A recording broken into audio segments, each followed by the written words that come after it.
Very good morning, student. Today we discuss about the second part of surface chemistry, which is colloidal state. Actually second part था इसका catalysis, लेकिन इस catalysis को syllabus से remove कर दिया गया है कोरोना क्राइसिस के थ्रू।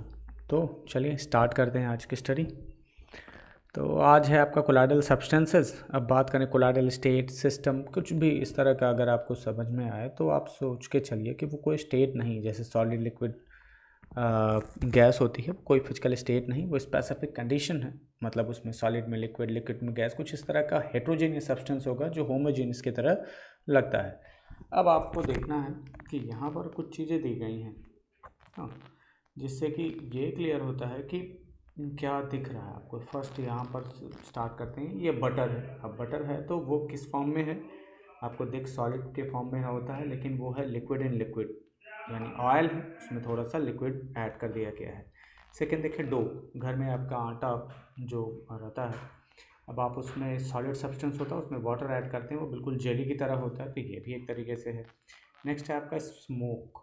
अगर बात करें स्मोक की तो इसमें है एक्चुअल में क्या, स्मोक में है एयर जो रहता है, उसमें ये कार्बन के पार्टिकल्स आपके कुछ रिलीज हो जाते हैं अप्रॉक्सीमेटली होमोजेनियस फॉर्म में, तो ये आपका कहलाता है एक कोलाइडल स्टेट है। फिर अब हैंड वॉश की बात करें तो हैंड वॉश में कुछ स्पेसिफिक केमिकल्स, ऑयल होगा या लुब्रिकेंट, सॉरी डिटर्जेंट यूज़ किए जाते हैं। इसके बाद वाटर उसमें थोड़ा अमाउंट में होता है, तो वो भी एक तरीके से क्या है, ये है आपका कोलाइडल सब्सटेंस है। अगर कहीं पर डस्ट पार्टिकल्स बहुत ज़्यादा हो या आपने देखा हो फॉग कुछ इस तरह से होता है, तो वो भी कोलाइडल ही है। फिर आते हैं लास्ट में मिल्क में। मिल्क है, आपको बिल्कुल लगेगा होमोजेनियस जैसा है, जैसे आप हीट करते हो उसमें से क्रीम बाहर निकल जाती है। तो ये हैं कुछ आपके कोलाइडल सब्सटेंस। अब चलिए स्टार्ट करते हैं स्टडी। तो कोलाइडल स्टेट एक्चुअल में जो वर्ड है वो कोलाओइडिस से है, जो कि ग्लू लाइक को रिप्रेजेंट करता है। आपको 3 फिगर्स दिखाए गए होंगे कि ये आपका ट्रू सॉल्यूशन है, जो आपको क्लास 9 में मिला था, उसी की बात कर रहे हैं। एक आपका सस्पेंशन है, जब पार्टिकल बहुत बड़े होते हैं तो ग्रेविटी उसे अपनी ओर अट्रैक्ट कर लेती है और इसके थ्रू वो सॉल्यूशन से बाहर चला जाता है। और जब ट्रू सॉल्यूशन होता है तो होमोजीनियसली वो पूरे के पूरे सॉल्यूशन सिस्टम में कम्प्लीटली डिजॉल्व हो जाता है। तो इसका मतलब है कि इसमें कहीं आपको ये पार्टिकल्स भी नहीं दिखने वाले हैं, क्योंकि वो माइक्रोस्कोपिक होंगे, अल्ट्रा माइक्रोस्कोपिक हैं। फिर आता है एक जो इन दोनों के बीच में होगा, इन दोनों के बीच में आपका क्या है, कोलाइडल सब्सटेंस है, जो कि कोलाइडल सब्सटेंस होता है होमोजेनियस जैसा मिक्सिंग उसका होता है इन दोनों के पार्टिकल के बीच की। उसकी साइज़ होगी 1 नैनोमीटर टू 1000 नैनोमीटर में है। सेंटीमीटर में भी दिया गया 10⁻⁷ से 10⁵ सेंटीमीटर तक आप आ सकते हो। तो ये तो हो गया इसके लिए क्या साइज़ हो गई। अब ये स्पेशली वो इंटरमिक्स हुआ होता है उस डिस्पर्सन मीडियम में। मतलब यहाँ पर जो हम सॉल्वेंट एंड सॉल्यूशन यूज़ करते हैं, वो solvent and solute word use ना करके उसकी जगह पर क्या करते हैं, वो यूज़ करते हैं dispersion medium and disperse phase, जिसमें वो पार्टिकल्स मूव मिक्स होंगे। और सेकेंड वाला क्या होगा, जिसमें वो इंटरमिक्स रहते हैं। तो यहाँ पर है, फर्स्ट तो है कि ये हेट्रोजीनियस है, लेकिन ये लगता बिल्कुल होमोजीनियस जैसा है। माइक्रोस्कोपिक है, मतलब नॉर्मली नेकेड आई के थ्रू हम इसे नहीं देख सकते हैं। Stable composition of 2 parts which are dispersed phase and dispersion medium. Medium एक तरीके से सॉल्वेंट जैसा होगा और ये डिस्पर्स्ड फेज एक तरीके से सॉल्यूट की तरह होता है। Size of dispersed phase particles की अगर बात करें 1 नैनोमीटर टू 1000 नैनोमीटर। ये लर्न करके रखना है, क्योंकि ये एग्जाम में नॉर्मली बहुत पूछा जाता है। तो नेक्स्ट आते हैं surface area of substances increases with decrease in size of particles. तो कोलाइडल सब्सटेंस है, इसका क्या कॉम्बिनेशन है उसे थोड़ा सा जान लेते हैं। जब भी हम मेडिसिन की बात करते हैं या कोई मेटलर्जी का फॉर्म करना होता है, वहाँ पर जब फ्रॉथ का फॉर्मिंग होती है, उन सब जगहों पर ये सरफेस एरिया बहुत ज़्यादा मायने रखता है। या कैटालिसिस की बात करते हैं, कैटालिसिस में प्लैटिनम यूज़ करते हैं। अब अगर कोई क्या प्लैटिनम 1 kg 2 kg आप यूज़ करो तो प्रॉब्लम होगी, तो उसकी सीट बना लेते हैं, थोड़ा सा उसका सरफेस रफ कर देते हैं, तो सरफेस एरिया उसी 1 ग्राम का उस 1 kg के इक्वल हो जाता है। नॉर्मल सा अगर एग्जांपल लेना हो तो चाक है, चाक का आप सोचिए कि कितना सरफेस एरिया होगा, लेकिन उस चाक से हम चाहें तो पूरे के पूरे बोर्ड को वाइट कर सकते हैं। सरफेस एरिया इंक्रीज कर जाएगा अगर पार्टिकल की साइज़ स्मॉल होती चली जाती है। तो यहाँ पर कुछ एग्जांपल लिए गए हैं और इस एग्जांपल के थ्रू हम लोगों ने लिया क्या है, एक क्यूब ले लिया है और सेकेंड वाला भी क्यूब है। सेकेंड वाले का 1 मिलीमीटर है और फर्स्ट वाले का 1 मीटर है, मतलब 1000 यहाँ पर आपके क्यूब एक तरफ से रखे जा सकते हैं और हर तरफ यही होगा, मतलब total 10 to the power 9 cubes का फॉर्मेशन हो जाएगा अगर हमने इस 1 मीटर क्यूब को 1 मिलीमीटर के क्यूब में कन्वर्ट कर दिया। तो इनके सरफेस एरिया का रेशियो क्या निकलेगा उसे देख लेते हैं। तो total number of smaller cubes, तो total number of smaller cubes are 10 to power 9, then total surface area smaller cubes will be 6 to 10 to power 9 millimeter square. surface area of larger cube ये क्या होगा 6 metre, अगर 6 metre हमने किया square में है तो ये आ जाएगा 10 to power 6 मिलीमीटर स्क्वायर। तो टोटल जो आपने एरिया देखा वो कितने टाइम्स इंक्रीज कर गया, ये 1000 टाइम्स इंक्रीज कर गया अगर वो 1 मिलीमीटर में। और अगर ये पार्टिकल जैसे जैसे छोटे होते चले जाएंगे उनकी साइज स्मॉलर होती जाएगी, माइक्रोग्राम में हो जाएगा, तो 10 लाख टाइम्स वो सरफेस एरिया इंक्रीज कर जाता है। तो ऐसे कोलाइडल सब्सटेंस की बात करें तो वो नैनोमीटर में आपका चला गया, तो सरफेस एरिया आप अंदाज़ा लगा सकते हैं कितना इंक्रीज कर जाएगा। अब ये है जो 9th में आपने एग्जैक्टली सर्च किया था। अब वो 9th का छोड़िए, यहाँ पर आते हैं ट्रू सॉल्यूशन कैसे कहेंगे कि वो होमोजीनियस है, ठीक, डायमीटर है पार्टिकल लेस देन 1 नैनोमीटर है, फिल्टर पेपर से पास हो जाते हैं, पार्टिकल माइक्रोस्कोप से भी नहीं दिखाई देंगे। आपको कोलाइडल सॉल्यूशन की बात करें तो ये एक्चुअली क्या है, हेट्रोजीनियस हैं। साइज़ की बात अभी कर ली गई थी, ये सिर्फ अल्ट्रा फिल्टर्स के ही थ्रू फिल्टर किए जा सकते हैं। नॉर्मल फिल्टर के थ्रू कम्प्लीटली वो सॉल्यूशन या जो स्टेट है वो बाहर दूसरी तरफ चला जाएगा। पावरफुल माइक्रोस्कोप के थ्रू अगर आप देखेंगे तो देखिएगा या टिंडल इफेक्ट आगे मिलेगा, वो लाइट पार्टिकल्स, लाइट अगर किसी पार्टिकल पर पड़ते हैं और थोड़ा सा डार्क रूम हो तो वहाँ पर उसकी शाइनिंग इंक्रीज़ कर जाती है, तो वो ये शो करता है कि उसके पार्टिकल्स जो हैं वो माइक्रोस्कोप के थ्रू इजीली देखे जा सकते हैं। लास्ट इसमें आता है सस्पेंशन है। सस्पेंशन बहुत ज़्यादा अनस्टेबल होता है और ये तो हेट्रोजीनियस है ही। Diameter of particle more than 1000 nanometre है, तो ये या तो सेटल डाउन होगा या तो अपर साइड पर जा करके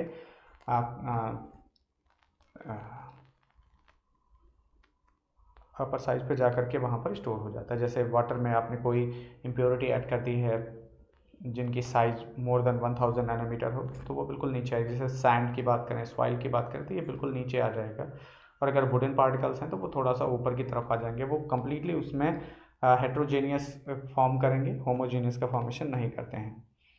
फिल्टर पेपर के थ्रू तो नहीं हटेंगे आप, इसे फिल्टर पेपर से जैसे प्रेसिपिटेट हम लोग फिल्टर कर लेते हैं बिल्कुल वैसा ही it's particles can be seen even the naked eye. तो ये तो नॉर्मल सा केस है। फिर आते हैं classification based on the physical state of disperse phase and dispersion medium.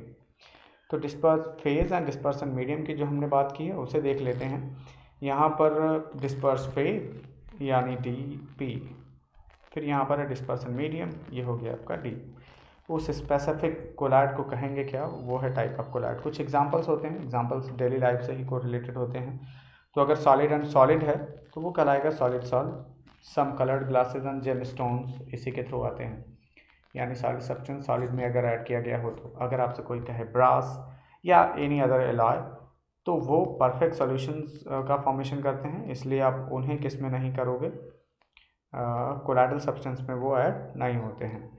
Solid अगर आपने लिक्विड में ऐड किया है तो वो कहलाता है सॉल्ट। पेंट है, सेल्फ फ्लूइड्स है, कलर जो मिक्स किया जाता है वो है, तो वो सॉल्ट के ही फॉर्म में है। या जितने भी आपके कोलाइडल सब्सटेंस होंगे,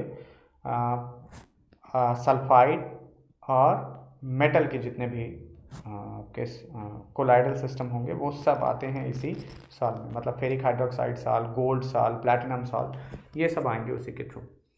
फिर आते हैं सॉलिड अगर गैस में हो तो एरोसॉल कहलाएगा, स्मोक एंड डस्ट इसके टू आपके एग्जांपल्स हैं। नेक्स्ट है आपका लिक्विड, अगर सॉलिड में डिजॉल्व हो तो ये कहलाता है जेल। जेली बीन्स होती हैं, जेल हम लोग जो लगाते हैं सर में, मतलब कुछ लोग लगाते हैं सर में, वो उनके लिए है जेल। फिर ये है चीज़, बटर, जेली, आपको रसगुल्ला यहाँ का जो है वो भी इसी के थ्रू आएगा। फिर नेक्स्ट है लिक्विड इन लिक्विड, ये तो है इमल्सन, मिल्क है, हेयर क्रीम है, और साथ ही साथ इमल्सन आपका मिलता है किस में, tractor emulsion paint, Asian paint वाले थोड़ा सा बनाते हैं तो वो भी लिक्विड इन लिक्विड ही रहता है। फिर आते हैं लिक्विड, अगर गैस में हो तब भी ये एरोसॉल ही कहलाएगा। Fog, mist, cloud, insecticide spray, ये सब इसके थ्रू आएंगे। फिर गैस अगर सॉलिड में हो तो सॉलिड सॉल्ट कहलाता है। प्यूमिस स्टोन, और प्यूमिस स्टोन का मतलब होता है जो स्पंजी थोड़ा सा स्टोन हो, उसमें बहुत छोटे छोटे होल्स होते हैं जो नॉर्मली दिखेंगे नहीं। फिर है फोम रबर या थर्माकोल, थर्माकोल सबने देखा होगा, या उससे हम लोगों के यहाँ फोम कहा जाता है, तो जो भी हो। फिर इसके बाद है गैस अगर लिक्विड में अगर ऐड हो तो उसे कहते हैं फोम। यहाँ पर है फ्रोथ, विस्प्ड क्रीम, सोप लेदर। अब अगर इसमें और एग्जांपल लेना होगा तो शेविंग क्रीम या ब्रश हम लोग करते हैं तो जो मुंह में भरा रह गया है वो एक्चुअल में इसी के थ्रू आता है, वो भी फोम ही है। तो easy way to learn type of colloidal system, तो करना क्या है, यहाँ पर हम लोग ले लेते हैं फर्स्ट कि वेन एवर गैस और solid mixed in solid, gas या सॉलिड अगर सॉलिड में मिक्स है तो वो कहलाता है सॉलिड सॉलिड। अगर लिक्विड और सॉलिड मिक्स है किसमें, गैस में, तो आप उसे कहोगे एरोसॉल। मतलब सॉलिड में अगर ये आपका सॉलिड या गैस मिक्स है तो सॉलिड सॉल्ट, और अगर गैस में लिक्विड और सॉलिड ऐड है तो वो एरोसॉल। और गैस में गैस का तो फॉर्मेशन होता ही नहीं, तो ये इजी ट्रिक है, आप इसे लर्न कर सकते हो। सॉलिड इन लिक्विड, तो नॉर्मली ऐसे आप कर सकते हो सॉलिड, वो एक्चुअल में सॉल है। लिक्विड इन सॉलिड, तो ये कहलाता है आपका जेली, ये जस्ट अपोजिट है इसका, ठीक है। बटर मिल्क एंड कर्ड, ये एक दूसरे के अपोजिट होते हैं, एक सॉल्ट और दूसरा जेल है। इमल्सन की बात करें तो ये तो स्पेशल है ही, मतलब लिक्विड इन लिक्विड रहेगी। आपका जो नेक्स्ट है वो फोम है, गैस एंड लिक्विड। स्प्रे कर देते हैं जब न्यू ईयर पार्टी होती है कुछ लोगों की, कुछ के बर्थडे होते हैं या फेयरवेल पार्टी होती है, तो वहाँ पर बहुत सारे लोग इसका यूज़ करते हैं। कुछ लोग तो मैरिज में भी यही काम करते हैं। नेक्स्ट देखते हैं, कुछ एग्जांपल्स दिए गए हैं। सॉलिड एंड गैस, आपका ये स्मोक के लिए है। सॉलिड एंड गैस, ये भी आपका डस्ट पार्टिकल्स हैं, तो ये आप दोनों ही क्या हैं, ये है आपका एरोसॉल। नेक्स्ट देखते हैं लिक्विड इन गैस, ये भी आएगा आपका एरोसॉल के ही थ्रू। वाटर इन ऑयल, मतलब ये इमल्सन है। ऑयल इन वाटर, तो दोनों ही कंडीशंस होगी तो भी आप इसे इमल्सन ही कहने वाले, क्योंकि लिक्विड इन लिक्विड है। लिक्विड इन सॉलिड, तो ये हो जाएगा आपका gel. Classification based on nature of interaction between disperse phase and dispersion medium, यानी कितनी ईजली आपका जो सॉल्यूट एंड सॉल्वेंट यानी disperse phase and dispersion medium एक दूसरे के साथ इंटरैक्ट करते हैं। और ये जो सॉल्यूशंस बनाए जाते हैं आपके पूरे के पूरे चैप्टर में सॉल्व के लिए ही कहा जाएगा, अदर किसी सिस्टम के लिए ये यूज़ नहीं होगा अब की बार।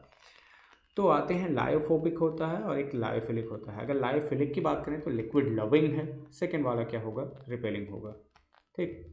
नेक्स्ट है, it can be form by simple method, तो यहाँ पर अगर सिंपल है तो ये स्पेसिफिक मेथड होगा। रिवर्सिबल है, मतलब आफ्टर सम टाइम आप इसे, मतलब किसी भी तरीके से अगर कोलाइडल सिस्टम कोलैप्स कर जाता है तो ईजिली आप उसे रिवर्स कर सकते हो, लेकिन ये कोलैप्स कर जाएगा तो पूरी तरह से डिस्ट्रॉय। मोर स्टेबल है, और यहाँ पर ये होगा less stable. Higher viscosity than the dispersion medium, लेकिन यहाँ पर होगा लोअर विस्कोसिटी, क्योंकि इसमें कंसनट्रेशन इसकी कम होती है, जबकि इस वाले में कंसनट्रेशन इनकी ज़्यादा रहती है। Can not be easily coagulated, मतलब जल्दी ख़राब नहीं होता है, और यहाँ पर कैन बी ईजिली कोगुलेटेड, थोड़ा सा भी करंट आपने पास कर दिया तो हो सकता है कि इनके जो चार्ज एक दूसरे के साथ कोलैप्स कर जाएं और वो पूरी तरह से कोगुलेट कर जाए।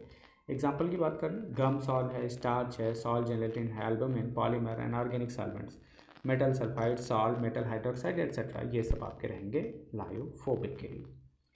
Classification based on type of particles of dispersed phase, multimolecular, macromolecular and associate collides.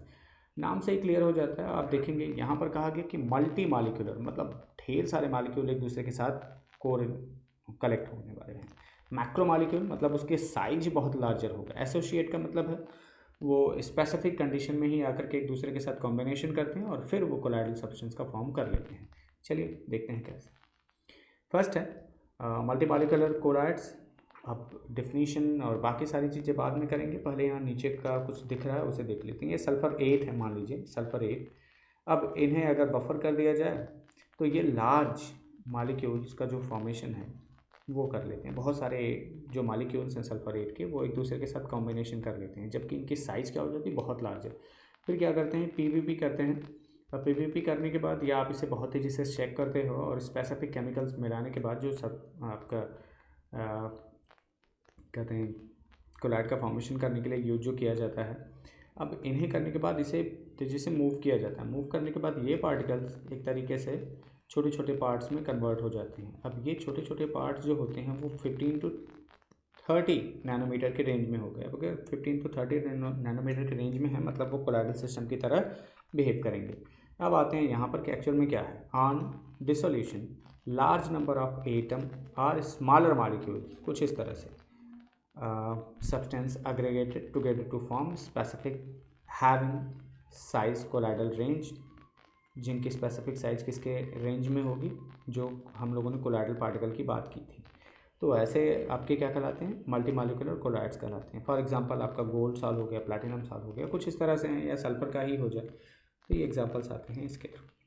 Second में देखते हैं मैक्रो मॉलिक्यूलर्स। अब बात करें मैक्रो मॉलिक्यूलर्स का, तो यहाँ पर आपको दिखा गया लैटेक्स, अब प्लैटिनम हो गया, प्रोटीन हो गया, सॉरी प्लैटिनम नहीं, प्रोटीन हो गया, ये आपका एल्बुमिन हो जाए, जिलेटिन हो जाए, तो ये सब हैं।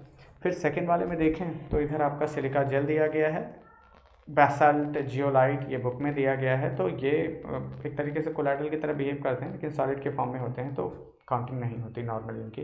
तो मैक्रोमॉलिक्यूलर की बात करें तो macromolecules in suitable solvent form solution in which the size of macromolecules may be in the colloidal range, मतलब इनकी रेंज जो होगी ऑलरेडी किसके इक्वल हो जाएगी, 1 to 1000 नैनोमीटर की रेंज में ये ऑलरेडी रहेंगे, जिसके थ्रू ये ईजिली कोलाइडल सब्सटेंस की तरह बिहेव करते हैं। तो ये आ गया आपका starch, cellulose, protein, enzyme and man-made macromolecules, polythene, ये सब हों तो ये आपके कहलाएंगे आप कोलाइड।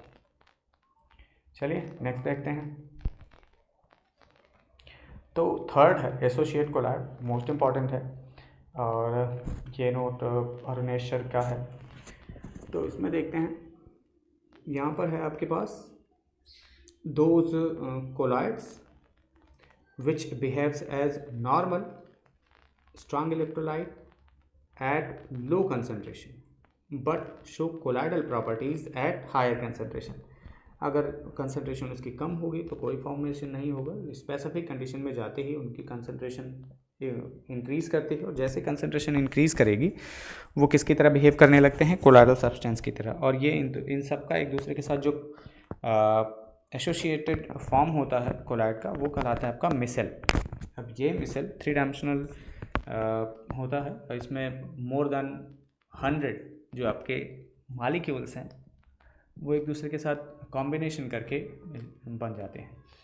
क्राफ्ट टेम्परेचर है वो मिसल फॉर्मेशन के लिए स्पेसिफिक जो टेम्परेचर होता है उसी पर जाकर के वो फॉर्म करेंगे।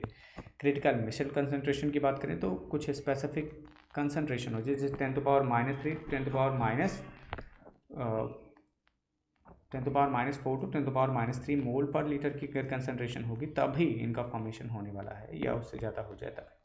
ठीक है, तो इसमें है सोडियम स्टीयरेट, ऐसे सोडियम पॉल्मेटेट, सोडियम ओलिएट, ये जितने भी तरह के सोप आपके हैं वो किसका वर्क करेंगे, एक तरीके से मिसल फॉर्म करने के लिए होते हैं। तो आपके पास है जो बुक में है, सोडियम स्टीयरेट हो गया, हाइड्रोफोबिक टेल है, और उसके बाद उसका हाइड्रोफिलिक हेड होता है। जो आयनिक फॉर्म है वो हाइड्रोफिलिक होगा नॉर्मली, और जो लॉन्ग चेन होती है वो क्या है, ऑर्गेनिक सब्सटेंस से बनी है, यानी तो ये वाला वाटर में डिज़ोल्व नहीं होता लेकिन आयल में इजीली डिज़ोल्व हो जाता है, तो इसीलिए ये क्या है, हाइड्रोफोबिक है, जबकि ये हाइड्रोफिलिक है। तो अगर सबको एक दूसरे के साथ कंबाइन कर लें तो इसका कुछ स्ट्रक्चर इस तरह से रहेगा।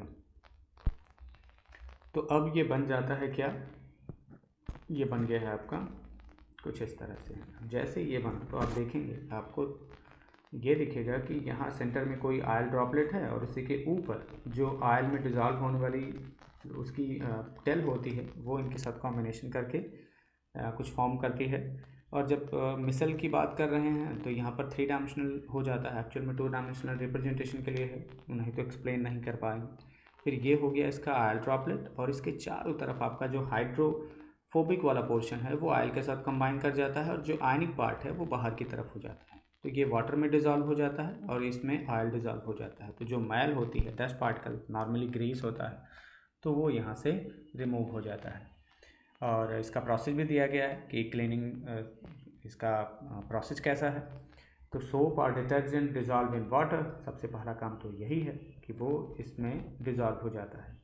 अब ये फर्स्ट है, डिज़ोल्व हो गया। मान लीजिए ये ग्रीस की सरफेस यहाँ पर दिखाई गई है, उस ग्रीस की सरफेस पर उसका जो लोअर पार्ट है या टेल वाला पार्ट है वो जा करके कंबाइन होना स्टार्ट हो जाता है। फिर उसके बाद धीरे धीरे वो मालिक्यूल्स जो आपके हैं वो इंक्रीज़ करना स्टार्ट करते हैं, इतना ज़्यादा होते हैं। और जैसे आप उसे थोड़ा सा रब करते हो, हिट करते हो क्लॉथ को, तो वो ग्रीस पूरी तरह से कवर कर लेता है। और कवर करने के बाद वो वहाँ से यानी कि उस क्लॉथ से या उस सरफेस से रिमूव हो जाता है।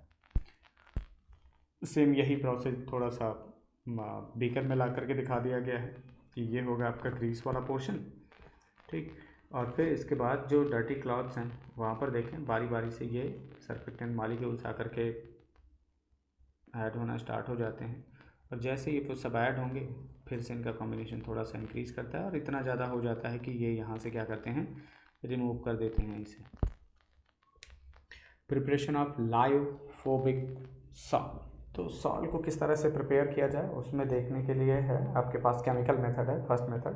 तो केमिकल मेथड में बहुत सारे केमिकल मेथड का यूज़ किया जाता है, जैसे डबल डिकम्पोजिशन है। डबल डिकम्पोजिशन में होता क्या है कि ऑक्सीजन आप देखेंगे सल्फ़र से पूरी तरह से रिप्लेस कर दिया गया है, मतलब सल्फ़र की जगह पर ऑक्सीजन, ऑक्सीजन की तरह पर सल्फ़र, कुछ इस तरह से हो गया। तो ये है आपका डबल डिकम्पोजिशन और यहाँ पर ये एक सॉल्ट का फॉर्मेशन हो जाता है। बात करें ऑक्सीडेशन की तो यहाँ पर ये सल्फ़र जो है वो -2 है और यहाँ आने पर 0 हो गया। तो हाइड्रोजन सल्फाइड का जो सल्फ़र है वो सॉल्ट में कन्वर्ट हो गया, साथ ही साथ सल्फ़र डाइऑक्साइड का रिडक्शन भी हो गया है, तो वो भी सॉल्ट के ही फॉर्म में हो गया। थर्ड देखते हैं AuCl3। तो यहाँ पर गोल्ड है, ऑरिक क्लोराइड। तो ये ऑरिक क्लोराइड जो है वो गोल्ड सॉल्ट में कन्वर्ट हो गया है। HCHO यानी फॉर्मल्डिहाइड इसका रिडक्शन करता है और ख़ुद का ऑक्सीडेशन कर लेता है फॉर्मिक एसिड में। FeCl3 है, वाटर के साथ अगर हम इसे थोड़ा थोड़ा हीट करते चले जाएं एक फिक्स टेम्परेचर पर थोड़े टाइम तक, तो वो कन्वर्ट हो जाता है फेरिक हाइड्रोक्साइड सॉल्ट में। तो ये इसका हो गया हाइड्रोलिसिस, क्योंकि Cl यहाँ से रिमूव हो गया जबकि उसकी जगह पर OH आ गया है। तो नेक्स्ट है electric disintegration and Brady cork method. ये इंपॉर्टेंट है, नॉर्मली पूछा भी जाता है। तो अब इसमें देखते हैं होता क्या है। यहाँ पर ये रॉड ली गई है। अब ये रॉड आप गोल्ड की, सिल्वर की, प्लैटिनम की, किसी की भी कर सकते हैं। साथ ही साथ ये टेम्परेचर जो है इसका मेंटेन करके रखना है क्योंकि वहाँ पर बहुत ज़्यादा हीट होने वाली है। तो उसके लिए ये लेते हैं आइस। इसका मतलब ये वाटर आपका आइस चिल्ड वाटर है। अब इन मेटल के रॉड्स को एक वाटर में हमने डिप किया, डिप करने के बाद इनके बीच में स्पार्किंग करा देते हैं। होता है इससे क्या, आर्क। अब ये आर्क उस वाटर में पूरी तरह से फैल जाता है, मतलब एटम के फॉर्म में। और साथ ही साथ सेकंड प्रोसेस क्या होता है, सेकंड प्रोसेस ये होता है कि यहाँ पर वो सारी एनर्जी एब्जॉर्ब कर ली जाती है उस आइस चिल्ड वाटर के थ्रू। अब जैसे वो हो जाएगा तो उसका हो जाता है कंडेंसेशन। अब जैसे कंडेंसेशन हुआ तो होगा क्या, ये आपको सॉल्ट के फॉर्म में मिल जाएगा। This process involve dispersion as well as condensation, मतलब स्पार्किंग जो हुई थी वहाँ पर और इसका जो कंडेंसेशन हुआ। Electric charge stuck between electrodes of the metal emerge in the dispersion medium. The intense heat is produced vaporization the metal which can be condensed to form particle of colloidal size। तो gold साल हो गया, platinum साल हो गया, silver साल हो गया, कुछ लोगों का अगर मन हो तो कापर का भी साल बना लीजिए। लास्ट आते हैं पेप्टाइजेशन। अब पेप्टाइजेशन का मतलब है प्रेसिपिटेट से कोरिलेटेड है। अब ये प्रेसिपिटेट किस में कन्वर्ट हो जाएगा, प्रेसिपिटेट कन्वर्ट हो जाएगा कोलाइडल सब्सटेंस में, कुछ इस तरह से। तो वहाँ पर ऐसा करना क्या है कि ये लार्जर साइज का जो सब्सटेंस है वो स्मॉलर साइज के कोलाइडल पार्टिकल्स में कन्वर्ट हो जाए। तो करते क्या है, कोलाइडल साल को बनाने के लिए क्या करना है, shaking it with dispersion medium in the presence of a small amount of electrolyte.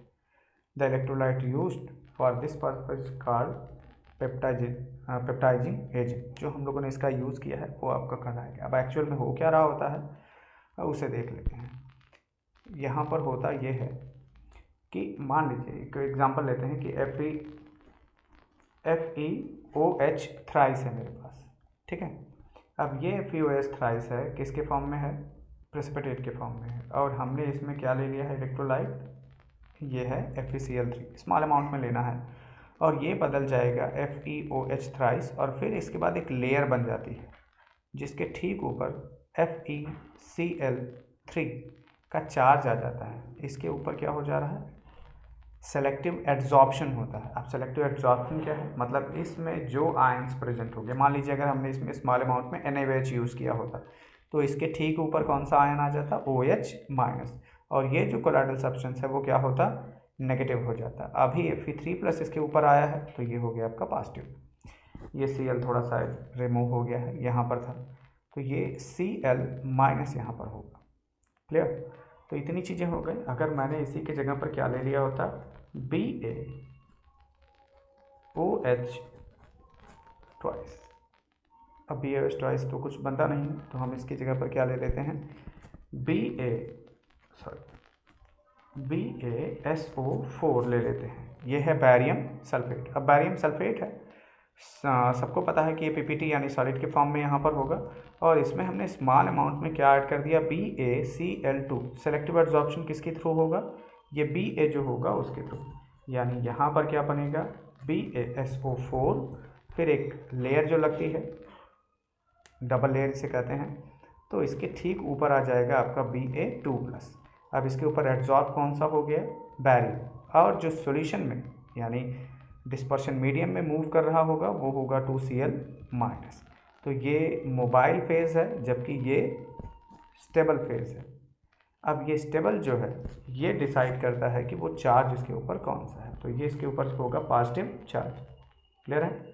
अगर इसमें हमने स्मॉल अमाउंट में मान लीजिए कि H2SO4 यूज़ कर लिया होता तो थोड़ा सा सल्फेट इसके ऊपर आ जाता और वो कोलाइड का फॉर्मेशन कर सकता था, अगर वो करता तो फिर से जान लेते हैं। Freshly prepared precipitate ferric hydroxide can be change in the ferric hydroxide salt by shaking it with a small amount of ferric chloride. तो आज के लिए इतना ही। नेक्स्ट टाइम नेक्स्ट वीडियो में आगे डिस्कस करेंगे उनकी कुछ प्रॉपर्टीज़ को। Thank you.